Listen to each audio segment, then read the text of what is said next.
हर वर्ष श्रावण मास में नाग पंचमी पड़ती है, शुक्ल पक्ष की पंचमी तिथि को। और ऐसी मान्यता भारत में है कि भारत में हम लोग उस दिन नाग देवता की पूजा करते हैं, क्योंकि साक्षात काल स्वरूप माने जाते हैं।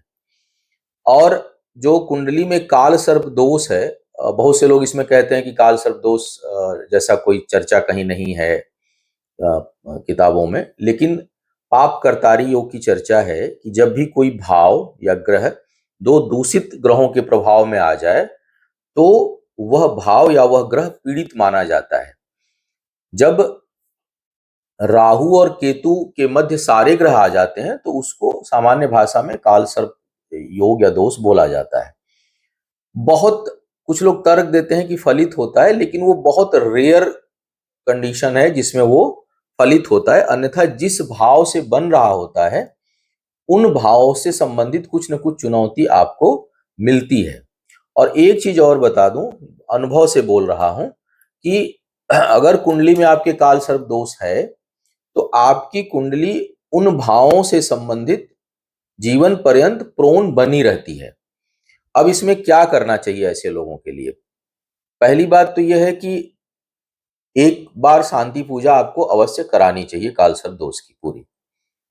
थोड़ा सा इस पे और कुछ बातें करूंगा, उस पे इसलिए पूरे वीडियो स्किप मत करिएगा।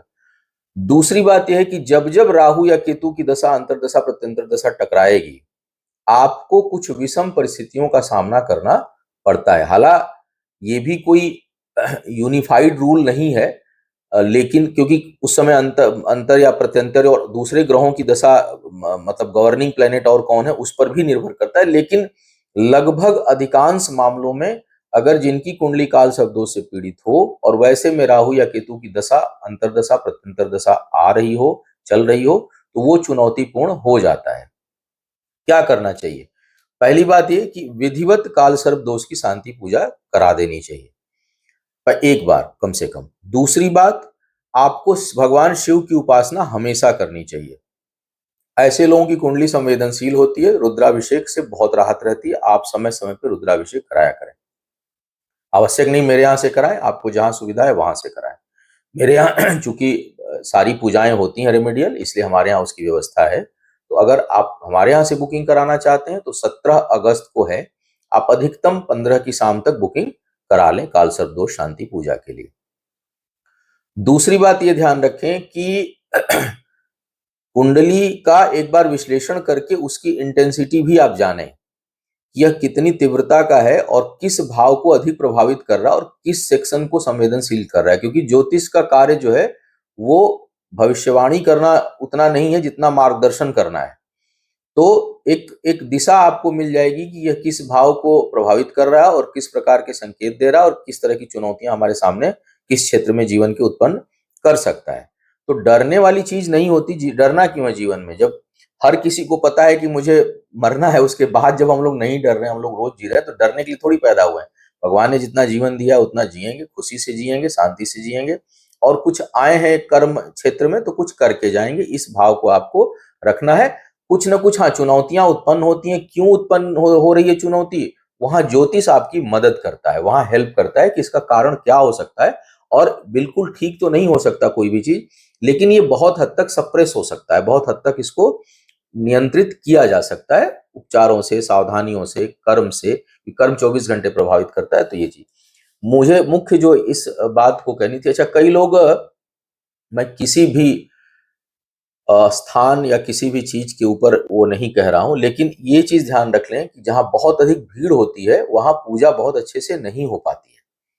इस चीज का आप लोग ध्यान रखा करें, क्योंकि अगर राहु केतु के काल सर्प दोष की पूजा की जाए तो कम से कम 6 घंटे का समय लगता है। 2 लोगों को, 2 या 3 लोगों को मिला करके कम से कम 6 घंटे, 7 घंटे, 6 घंटे तो आराम से लगते हैं।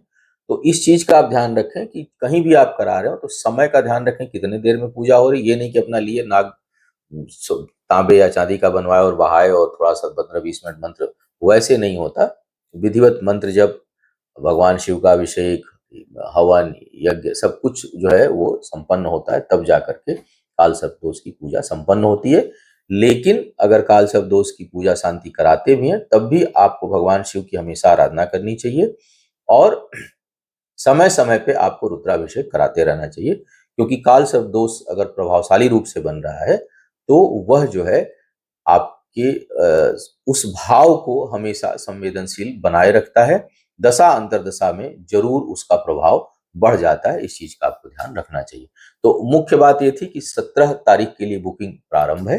15 अगस्त तक जाकर के जो लोग हमारे एग्जिस्टिंग क्लाइंट हैं वो हमारी साइट से बुकिंग करा सकते हैं। आपका आने वाला समय शुभ हो, भगवान शिव की खूब कृपा बनी रहे। इन्हीं शुभकामनाओं के साथ विदा लेंगे। पुनः मुलाकात होगी किसी नए विषय पर, तब तक के लिए मुझे आज्ञा दीजिए। ओम नमः।